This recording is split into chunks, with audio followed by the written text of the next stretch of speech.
یہ باغ جہاں آدم اور حوا رہتے تھے بہت خوبصورت تھا۔ کیا آپ کو یہ سارے پھلوں کے درخت نظر آتے ہیں؟ ہر روز خدا آدم اور حوا سے بات کرنے کے لیے ان کے پاس آتا تھا۔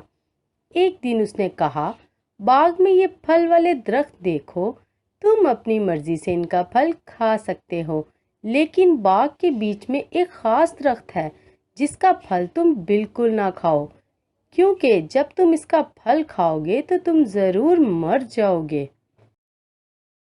ایک دن جب آدم اور حوا باغ میں چہل قدمی کر رہے تھے تو اچانک حوا کو ایک آواز آئی، حوا، میری بات سنو، کیا خدا نے سچ مچ تم سے کہا کہ کسی درخت کا پھل نہ کھاؤ؟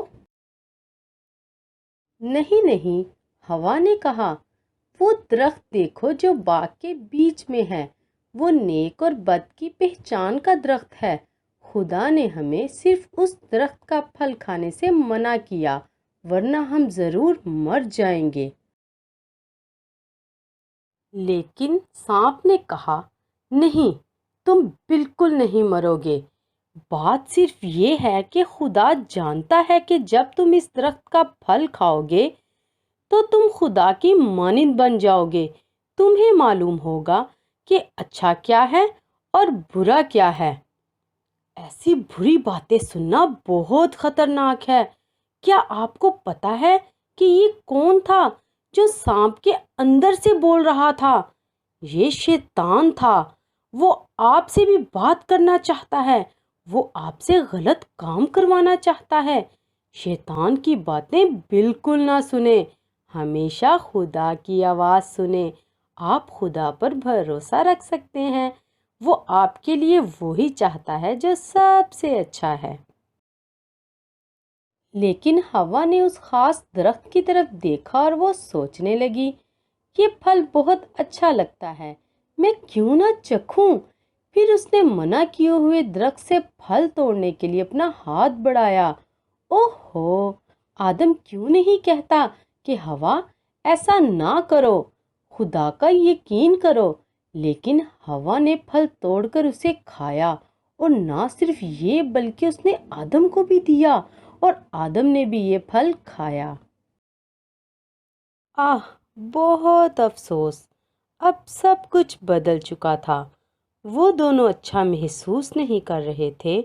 وہ ایک دوسرے کو دیکھ کر پریشان ہو گئے۔ ہائے، ہم نے کپڑے نہیں پہنے۔ اسی درخت کا پھل کھانے سے پہلے یہ ان کے لیے عام بات تھی، لیکن اب ایک دوسرے کو ننگا دیکھنا ان کو اچھا نہیں لگ رہا تھا۔ اسی لیے انہوں نے انجیر کے درخت کے بڑے بڑے پتے لیے اور انہیں سی کر اپنے آپ کو ڈھانکا۔ شام کے وقت جب سورج غروب ہونے کو تھا تو اچانک آدم اور حوا نے خدا کے آنے کی آواز سنی۔ خدا ٹھنڈے وقت باغ میں پھر رہا تھا۔ انہوں نے کہا، اوہ ہو، ہم جلدی سے چھپ جائیں ورنہ خدا ہمیں دیکھ لے گا۔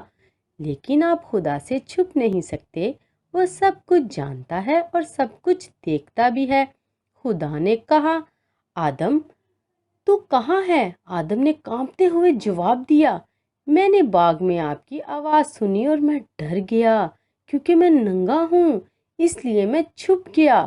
خدا نے کہا، کس نے تجھے بتایا کہ تو ننگا ہے؟ کیا تو نے اس درخت کا پھل کھایا جس کے کھانے سے میں نے منع کیا؟ آدم نے کہا، لیکن یہ میرا قصور نہیں، یہ بیوی جو آپ نے مجھے دی، اس نے مجھے درخت کا پھل دیا اور میں نے کھایا۔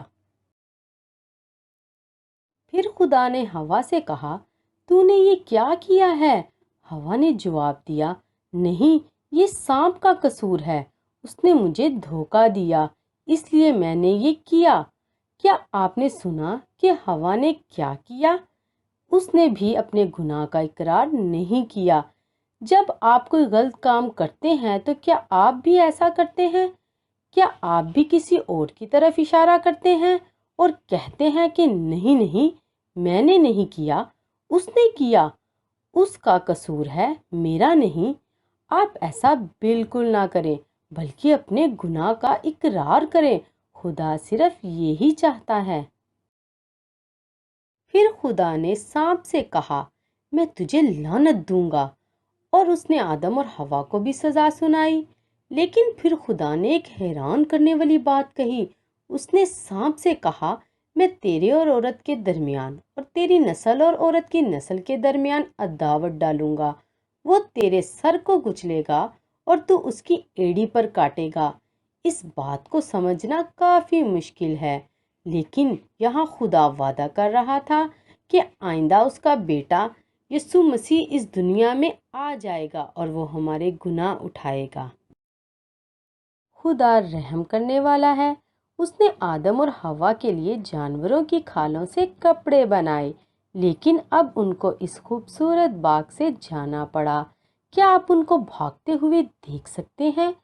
فرشتے باغ کی حفاظت کے لیے راستے میں کھڑے ہیں۔ آدم اور حوا وہاں نہیں رہ سکتے۔ اب وہ کہاں رہیں گے؟ اب ان کے ساتھ کیا ہوگا؟